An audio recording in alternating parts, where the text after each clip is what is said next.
Hey there, my friend. I'm honestly so glad you decided to watch my video. If you feel inclined to hit that subscribe button, I'd appreciate it more than I can say. It truly means everything. With that out of the way, let's get right into the story. Gabriel Nichols was a man who thrived on structure. Loyalty wasn't just a value to him, it was a way of life. At 32, he stood on the edge of a milestone, an engagement he had nurtured over 4 steady years with the woman he believed would be his future. Her name was Natalie Bell. Intelligent, magnetic, and effortlessly warm, she had a presence that could light up any room. Even Gabriel's mother thought the world of her. And Natalie, she was always the first to laugh, even at Gabriel's rare, slightly awkward jokes. Their engagement celebration was set for the upcoming Saturday. The wedding was planned for 6 months later. Gabriel never once doubted her devotion, until a message arrived that changed everything. It came out of nowhere, like a shadow slipping through the cracks of an otherwise peaceful evening. It was Tuesday night. Gabriel was lounging on the couch, casually scrolling through his phone after a taxing day full of meetings. Natalie was out for what she called a pre-engagement girls' night. That's when a ping lit up his screen, a notification from an old social media account he hadn't used in ages. No username, no profile picture. Just a blunt message of 5 lines that hit him like a hammer to the chest. Asked Natalie what she was doing with Wayne at the Heron Lounge last Friday. You know, the guy she said was a mistake? She wasn't there for drinks. Ask what she meant by one last time for old time's sake. Good luck, man. Gabriel sat still, frozen. The Heron Lounge? That wasn't some neighborhood dive bar. It was a swanky lounge miles away, not far from Natalie's previous place. And Wayne? The ex she once dismissed as a regrettable part of her past. Someone she promised was gone for good.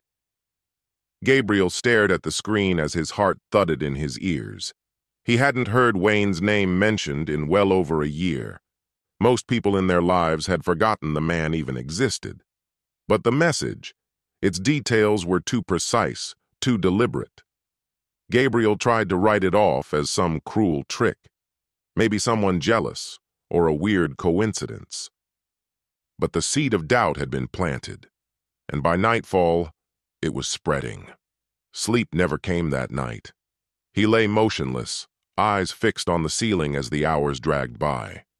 Natalie eventually came home, cheerful, her purse swinging. She kissed his temple, chatted about how Cassie got tipsy, how the girls reminisced about college antics. Her demeanor was casual, her affection routine. Gabriel matched her tone, but every word she spoke felt like another pin piercing his skin. The next morning, he couldn't fake it anymore. He called out sick. What he needed now were facts, undeniable ones. So he reached out to Ralph, a college buddy who'd since gone into private security. Ralph had worked with luxury venues, even installed cameras in places like the Heron Lounge. "Hey, Ralph," Gabriel said, trying to keep his voice steady. "Let's say I needed footage from a specific night at Heron Lounge. Is that something you could pull?" Ralph didn't ask questions. He just needed the date and the names. Gabriel gave him everything. By 3 p.m., the images arrived. Grainy, but unmistakable. One shot showed Natalie grinning, her hand placed gently on Wayne's chest. Another showed Wayne with his arm wrapped around her waist as they exited together. Her head leaned against his shoulder. Her body language wasn't guarded. It was familiar. Natural. Too intimate. Gabriel stared until those images etched themselves into his memory. This wasn't harmless. This wasn't a misunderstanding. This was betrayal. Clear, conscious, and calculated. That night, Natalie walked through the door humming again, this time with the garment bag for her engagement party dress draped over one arm. Gabriel was waiting on the couch, still as stone. "We need to talk," he said flatly. Natalie stopped. "You've been acting weird all day. What's going on?" "Tell me about Wayne," he said, locking eyes with her. She froze. Wayne? My ex? What are you talking about? Her voice wavered slightly. Last Friday, Heron Lounge. What were you doing with him? Color drained from her face. Who told you that? Gabriel said nothing. He simply slid his phone across the table. The screen displayed the still images, her with Wayne, her walking away in his arms. She glanced at the screen and something shifted. Fine, she snapped. Yes, we met. He needed someone to talk to. We just grabbed a drink. That's it. Gabriel's jaw tightened. Then explain what one last time for old time's sake was supposed to mean. Panic flickered in her eyes. Not remorse, just fear. You had someone follow me? This is insane. You're acting paranoid. Gabriel stood up. The party's canceled. The wedding is off. We're finished. She stared at him, disbelief in her voice. Are you seriously throwing this away over one night? His tone stayed even. You slept with your ex less than a week before we were meant to commit our lives to each other. You didn't make a mistake. You broke trust. But my parents are flying in. My dress is tailored. You can't do this. He looked her in the eyes. I just did. She collapsed to the floor, sobbing, screaming, pleading, calling him cruel. When none of that worked, she locked herself in the bedroom and wailed until her voice was raw. Gabriel didn't move. His heart was shattered, but it was made of steel now. This wasn't heartbreak. It was war. The fallout came swiftly and without mercy. By Thursday morning, Gabriel's phone wouldn't stop ringing. Natalie was first, texting, calling, switching between sorrow and outrage. When he stayed silent, her story changed. Suddenly, she was the victim. He was cold. Didn't 4 years matter? Gabriel didn't respond to any of it. Then came her parents. Sophia, her mother, rang at 8:13 a.m. sharp. Gabriel, she sighed. I heard there's been a little misunderstanding. There's no misunderstanding, Gabriel replied, calm and direct. Well, she said, her tone turning sharp. Natalie slipped up, but she's devastated. Are you really ending everything over one lapse in judgment? His voice turned icy. Sophia, your daughter slept with someone else just days before we were meant to celebrate our future. That's not a misstep, it's betrayal. I won't marry someone I can't trust. Sophia scoffed. You're being dramatic. Girls get nervous before big changes. It was just Wayne. You'll regret this. I'd regret marrying a liar. He ended the call. By noon, Natalie's father, Roy, was on the line, louder, angrier. You're embarrassing us, he barked. Natalie made a dumb choice, but now you're making it public? Man up. Gabriel stayed composed. She made her choice. I'm making mine. Roy cursed under his breath and hung up. Gabriel never wavered.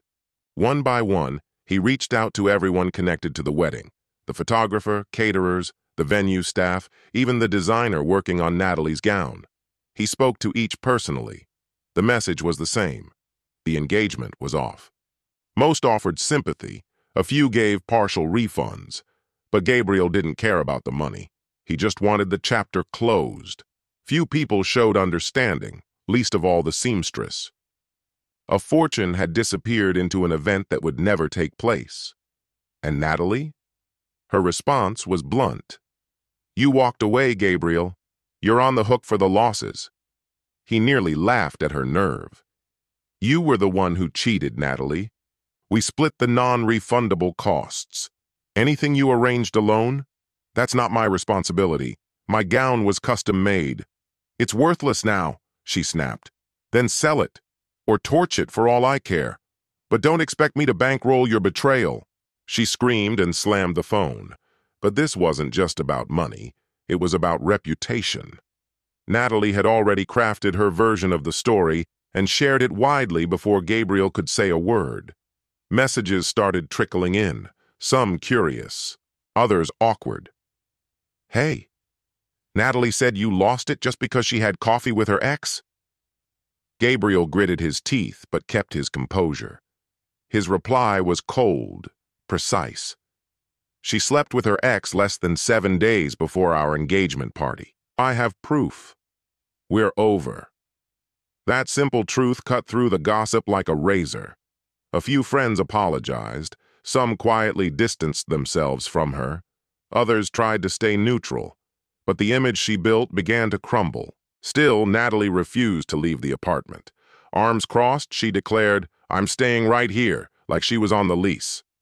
Gabriel didn't flinch. "My name's the only one on that lease. You've got 2 weeks. After that, the locks change. You can't do that. I have nowhere to go. You've got options. Friends, family, Wayne, apparently. You're kicking me out like garbage." "No," he replied coolly. "I'm evicting a liar from my home." She stormed off, doors slamming, sobs echoing down the hall. Days later, her brother Vincent, normally level-headed, called. "She's a wreck, man. Can't you give her more time?" Gabriel was unmoved. "Would you keep living with someone who betrayed you?" There was silence on the line. Then, fair point. Even Vincent couldn't defend her. Then there was the ring, a $15,000 one-of-a-kind design, white gold with sapphires, exactly how Natalie had wanted it. A symbol, now tainted. She refused to return it. It was a gift, she insisted. "It's mine." "No," Gabriel countered. "It came with a promise. That promise ended when you cheated." She scoffed. "You're actually going to sue me?" "Absolutely. You have 2 days to return it, or I file in small claims court." "You're pathetic," she snapped. But her smugness evaporated when she found court papers in her mailbox. And that? That was just the beginning. Gabriel wasn't out for revenge. He wanted honesty. No yelling, no drama, just quiet resolve and facts. Every falsehood Natalie spread, he calmly dismantled. Each bill she tried to stick him with, he refused. Friends she tried to turn against him, he gave them the truth. Calm, verifiable, unshakable. She'd underestimated him. She never really knew who she was engaged to. Gabriel assumed she'd move out when her time was up. Instead, she tried a final stunt. One evening, he walked in to find Natalie and Wayne on the couch, as if nothing had happened. Natalie was dressed to impress, face composed. Wayne gave a smug nod, as though this was some intervention. "Natalie?" "Wayne!" Gabriel said, standing still by the door. "Leave!" "Gabriel, please!" Natalie began sweetly. Wayne wanted to apologize. "He feels awful.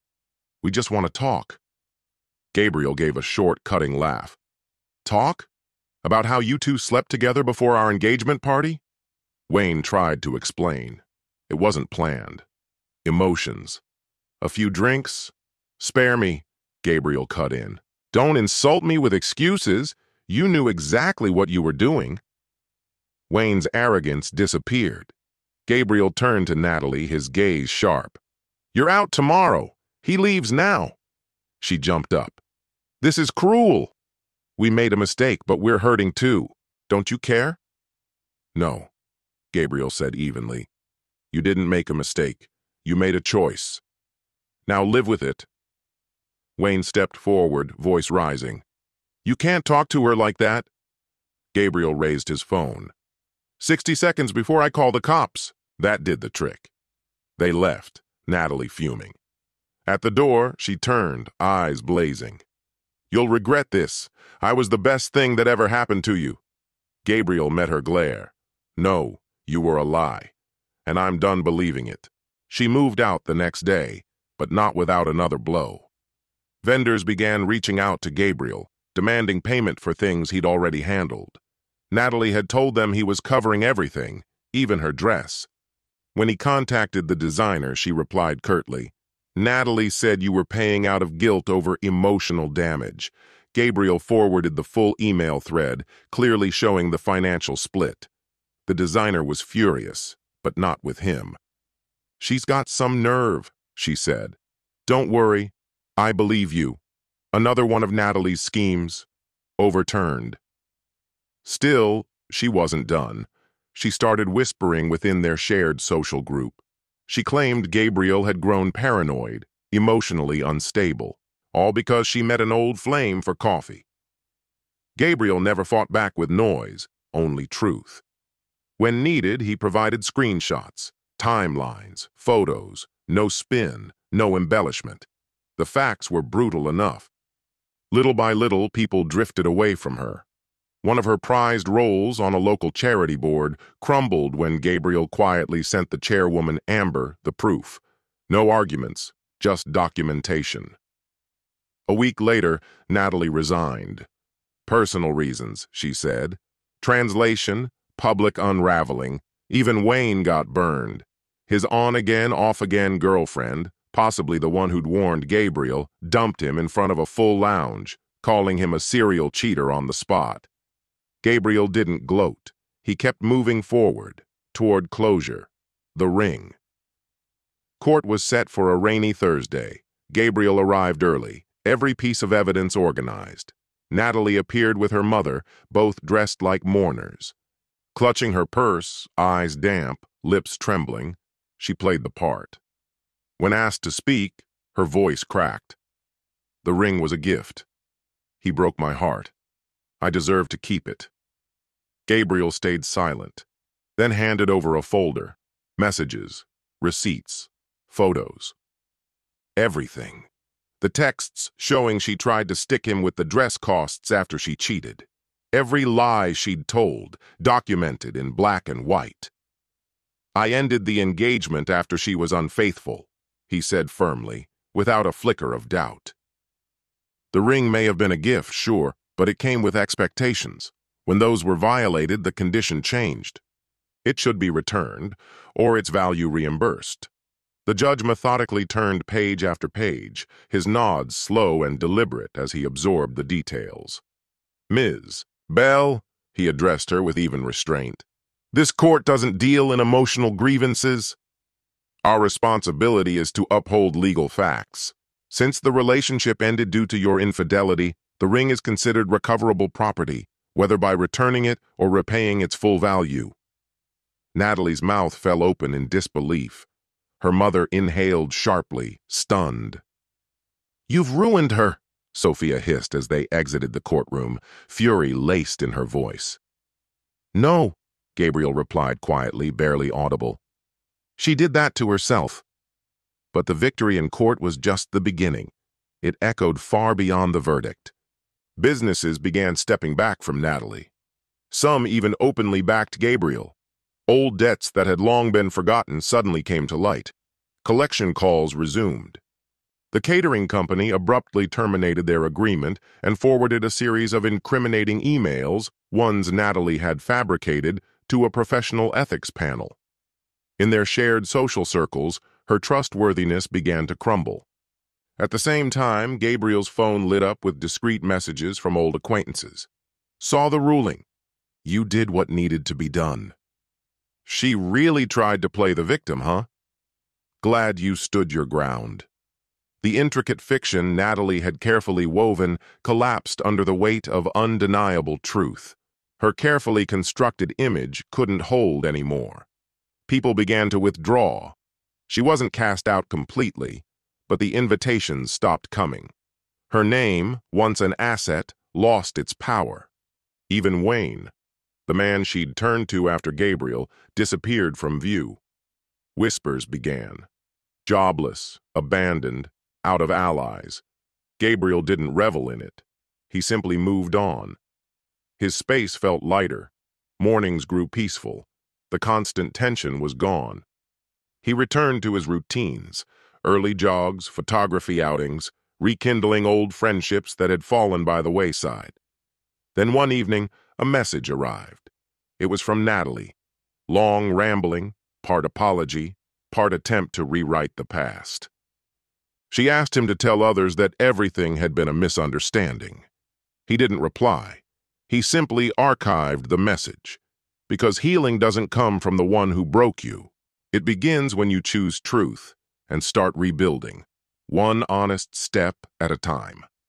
3 months after their split, Gabriel stood by his window, coffee warming his hands, staring out at the stillness below. No arguments, no scenes. Just calm, and the beginnings of the life he was reclaiming. The legal conclusion had been finalized. Natalie now owed him over $12,000 for the ring. On top of that, vendors were still pursuing her, and a designer had initiated legal action over a separate issue. Her lies began turning inward, wrapping tighter, constricting, until everything started to fall apart. The fallout wasn't explosive, but steady, quiet, natural. She was removed from the charity board. Her social media faded into silence. The party invites, once plentiful, dried up. There was no grand public takedown, but her reputation, irreparable. And the most ironic part? Gabriel never had to retaliate. She orchestrated her own downfall. Even Wayne faded from relevance. Whatever story he'd tried to sell ended in a bitter breakup and little sympathy. Gabriel didn't keep tabs. He didn't need to. Retribution didn't roar. It whispered. It was measured. It was honest. It was watching someone stumble under the weight of their own choices while you walked away, lighter, clearer, whole. Sometimes the memories still stung. Years invested don't vanish without leaving marks. But Gabriel didn't hide from the pain. He began therapy, opened up to trusted friends, stopped pretending everything had been fine. That's when real healing began. There was no new love yet. He wasn't in a rush. This time he wanted something deeper, genuine, transparent. One night his phone buzzed, an unknown number. The message read, "I still care." Gabriel stared at it for a while, then hit delete. Because broken trust isn't always repairable, and not everyone deserves another chance. That's where this chapter ends. If the story moved you, feel free to leave your reflections in the comments. Thanks for being here. If this resonated with you, explore the other stories on the channel. Until next time, take care.